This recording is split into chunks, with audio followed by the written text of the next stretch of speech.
Hello dear friend, স্বাগতম জানাচ্ছি নতুন একটি ভিডিওতে। আমাদের এবারের ভিডিওর টপিকস হচ্ছে NE55 টাইমার আইসিকে কীভাবে আমরা স্টেবল মোডে সেট করতে পারি। অর্থাৎ আমরা জানি যে NE55 টাইমার আইসিটা হচ্ছে একটা ম্যাজিক্যাল আইসি। এটা দিয়ে শত শত প্রজেক্ট করা যায়। আপনি যদি ইউটিউব গুগল সার্চ করেন দেখবেন এটার উপরে যে কত সার্কিট রয়েছে, আনবিলিভেবল। ঠিক আছে, সো আমরা আজকে এই আইসিটা নিয়েই সম্পূর্ণ প্র্যাকটিক্যাল দেখব এবং সার্কিট এক্সপ্লেন করব। তো চলুন আমরা ভিডিওটি শুরু করি।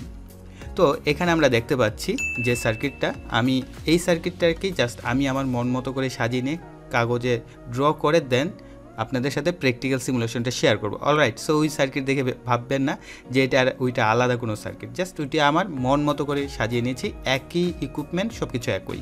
অলরাইট, সো এখন খেয়াল করেন এখানে একটা রেজিস্টর আছে 1 কিলো ওহম মানের রেজিস্টর, এবং এখানে একটা আমরা ভেরিয়েবল মানের রেজিস্টর ইউজ করেছি, এবং এখানে একটা ক্যাপাসিটর আছে যেটা 100 মাইক্রোফ্যারাড, এবং এটার ভোল্টেজ রেটিং আমি ইউজ করেছি 35 ভোল্ট। আপনি এখানে চাইলে 25 ভোল্ট ইউজ করতে পারেন, 50 ভোল্ট ইউজ করে দেখতে পারেন যে আপনার আউটপুটটা কেমন হয়। অ্যাকচুয়ালি এই তিনটা কম্পোনেন্টের উপর ডিপেন্ড করেই আপনার এই যে আউটপুটে বাতিটা অন অফ হচ্ছে সেটা নির্ভর করে। অনেকে হয়তো ভাবতে পারেন যে আমরা ভেরিয়েবল রেজিস্টরের মানটা কমিয়ে বাড়িয়ে কিন্তু আমরা এই যে আউটপুটের যে অন অফের যে টাইমটা সেটাকে ভেরি করাতে পারবো।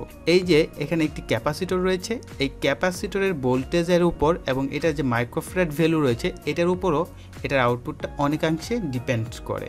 ঠিক আছে, সো এখন আমরা একটু দেখি যে অ্যাকচুয়ালি আমরা প্র্যাকটিক্যালও দেখবো এই ব্যাপারটা। সেটা হচ্ছে আমাদের এই যে ভেরিয়েবল রেজিস্টরটার মান যদি আমরা কমাই তাহলে কি হয়। খেয়াল করবেন আমাদের এই এলইডিটার দিকে, আমাদের বাতিটা কি খুব দ্রুত ব্লিঙ্ক করছে, অর্থাৎ আমাদের এই যে 7 নাম্বার পিনে কিন্তু খুব বেশি পরিমাণে কি ভোল্টেজ বা কারেন্ট এখন প্রবাহ হচ্ছে। আমরা এখন এটার যদি মানটাকে বাড়িয়ে দিই, রেজিস্টরের মান বাড়া মানে কি আমাদের আউটপুটে ভোল্টেজ ড্রপটা বেড়ে যাবে, অর্থাৎ ভোল্টেজ কম পাবে। তখন দেখেন এখন অনেক বেশি লং টাইম অন এবং অনেক বেশি লং টাইম অফ থাকছে, এবং এটার মান যদি আমি আরও বাড়িয়ে দিই, যেমন প্র্যাকটিক্যালি কিন্তু আমি এখানে 10 কিলো ওহম মানের ইউজ করেছি ভেরিয়েবল রেজিস্টার, আর এখানে 100 কিলো ওহম মানের, যার কারণে আমরা অনেক বেশি ডিফারেন্স দেখতে পাচ্ছি। ঠিক আছে, এবং প্র্যাকটিক্যালি এই ডিফারেন্সটা একটু কম দেখতে পাবো। ঠিক আছে, সো আমি এটাকে আরও বাড়িয়ে দিই। দেখেন এখন কিন্তু অন টাইম আছে, অনেক লং টাইম পর আবার অফ টাইম হচ্ছে। আমি যদি আরও বাড়াই, সো এটার কি অন টাইমটা আরও বেড়ে যাবে এবং অফ টাইমটা আরও বেড়ে যাবে, এবং কমিয়ে দিলে কি হয় আমাদের অন অফ টাইমটা অর্থাৎ ব্লিঙ্কটা খুব দ্রুত করে। রাইট, সো আমরা এই সার্কিটটা এখন প্র্যাকটিক্যালি সিমুলেশন করব এবং দেখব এটার আউটপুটটা কীরকম হয়। সার্কিটটি সম্পূর্ণ করতে আমাদের যে সমস্ত কম্পোনেন্ট লাগবে, প্রথমে লাগবে NE555 টাইমার আইসি। এটা হচ্ছে 8 পিনের একটি টাইমার আইসি দেখতে পাচ্ছেন। তারপর একটি ভেরিয়েবল রেজিস্টর 103 মানের, তারপরে লাগছে একটি এলইডি বাতি রেড কালার, 330 ওহম মানের রেজিস্টর একটি, 1 কিলো ওহম মানের রেজিস্টর একটি ক্যাপাসিটর, এবং এটার মান হচ্ছে 35 ভোল্টের 100 মাইক্রোফ্যারাড, এবং কিছু জাম্পার ওয়্যার, অ্যান্ড ফাইনালে রাখছে ব্রেডবোর্ড যেখানে আমরা সিমুলেশন করব। সো এটাকে আমি সেট করে নিচ্ছি। সবার প্রথমে আমি NE555 টাইমার আইসিটাকে বসিয়ে নিচ্ছি। দেন এটার 1 নাম্বার পিন হচ্ছে গ্রাউন্ড, আমি এটাকে গ্রাউন্ডের সাথে সংযোগ করে দেব। 1 নাম্বার পিনে গ্রাউন্ড, তারপর হচ্ছে পরবর্তী পিন হচ্ছে 8 নাম্বার পিন। 8 নাম্বার পিনে আমরা পজিটিভ সাপ্লাই দিব, অর্থাৎ আমাদের ব্যাটারির যে পজিটিভ আসবে সেটাকে আমরা এখান থেকে দিব প্লাস ভোল্টেজ, এবং পরবর্তীতে আমরা যেটা কানেকশন করব 4 নাম্বার পিন হচ্ছে আমাদের পজিটিভ ভোল্টেজ। ঠিক একইভাবে আমি 4 নাম্বারকে পজিটিভ সাপ্লাই দিয়ে দিচ্ছি।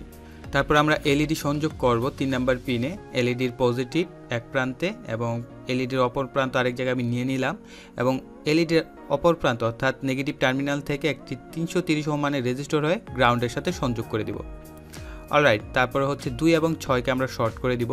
ওকে, 2 এবং 6কে আমি শর্ট করে দিচ্ছি।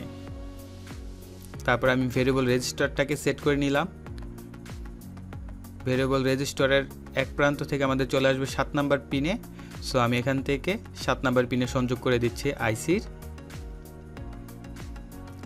তারপর হচ্ছে 2 নাম্বার পিন হচ্ছে আমাদের যে ভেরিয়েবল রেজিস্টরের মাঝের প্রান্ত হতে 2 নাম্বার পিনে, অর্থাৎ ভেরিয়েবলের যে 3 প্রান্ত থাকে সেটার মাঝের প্রান্ত থেকে। তারপর আমরা ক্যাপাসিটরটাকে বসাবো, এবং ক্যাপাসিটরের পজিটিভে আপনারা দেখতে পাচ্ছেন যে ভেরিয়েবল রেজিস্টরের মাঝের প্রান্ত হতে একটা ওয়্যার নেবেন এবং আরেকটা ক্যাপাসিটরের পজিটিভে কানেক্ট করে দেবেন এবং ক্যাপাসিটরের নেগেটিভ প্রান্তে গ্রাউন্ড সাপ্লাই দিয়ে দিবেন। ঠিক আছে, সো আমাদের মোটামুটি কানেকশন কমপ্লিট। এখন আমরা 9 ভোল্টের একটি ব্যাটারি থেকে পজিটিভ এবং গ্রাউন্ড নিচ্ছি। ওকে, অলরেডি আমাদের বাতি ব্লিঙ্ক করছে, আপনারা দেখতে পাচ্ছেন বাতি খুব দ্রুত ব্লিঙ্কিং করছে। এখন আমি একটি টেস্টারের সহযোগিতা নিব, যেটার মাধ্যমে আমি রেজিস্টরের মানটাকে কমিয়ে বাড়িয়ে দেখব আমাদের এলইডির ব্লিঙ্কিংটা স্টেবল মোডটা চেঞ্জ হয় কিনা। ঠিক আছে, স্টেবল কথার অর্থই হচ্ছে যে স্থির না, অস্থিরতা, অর্থাৎ এই বাতির যে ব্লিঙ্কটা এটাকে স্টেবল মোড বলে। এখানে দেখেন আমি রেজিস্টরের মানটা যদি কমাই, এখন দেখেন একটু ব্লিঙ্কটা কি অফ টাইমটা একটু বেড়ে যাচ্ছে, তাই না? অর্থাৎ long time on long time of, এখন কিন্তু আরও বেড়ে গেছে, তাই না? সো আমরা যেরকমটা দেখেছিলাম প্রথম একদম সার্কিটে, ঠিক একই রকমভাবে এখানেও কিন্তু প্র্যাকটিক্যালও ঠিক একই কাজ করছে। সো এখানেও দেখতে পাচ্ছেন যে আরও বেশি লং টাইম অন অফ হচ্ছে, সো কন্টিনিউয়াস অন অফ হচ্ছে। সো এটাকে যদি আমরা উল্টো দিকে ঘুরিয়ে দিই, তখন কি অন অফ টাইমটা খুব কমে যায়, খুব দ্রুত ব্লিঙ্ক করে। অলরাইট, সো এটার উপরে আরও অনেক ধরনের সার্কিট করা পসিবল। যদি আপনারা এই আইসির উপর আরও বেশি ইন্টারেস্ট হন, তাহলে অবশ্যই কমেন্ট সেকশনে লিখবেন এবং ভিডিওতে মাস্ট লাইক দিয়ে বুঝিয়ে দেন যে আপনারা এই ধরনের ভিডিও খুব বেশি পছন্দ করেন সেই বিষয়টিও, এবং শেয়ার করেন আপনার ফ্রেন্ডসদের সাথে। তাহলে এটা আমার জন্য অনেক বেশি হেল্পফুল হয়, অনেক কষ্ট হয় এক একটা ভিডিও তৈরি করতে, তার জন্য। আর যারা এখন আমার চ্যানেলটি সাবস্ক্রাইব করেননি, অবশ্যই চ্যানেলটি সাবস্ক্রাইব করে নেবেন এরকম আরও অসংখ্য এক্সাইটিং ভিডিও পাওয়ার জন্য। সো এই বলে এখানে বিদায় নিচ্ছি। সকলে ভালো থাকবেন, সুস্থ থাকবেন, টাটা।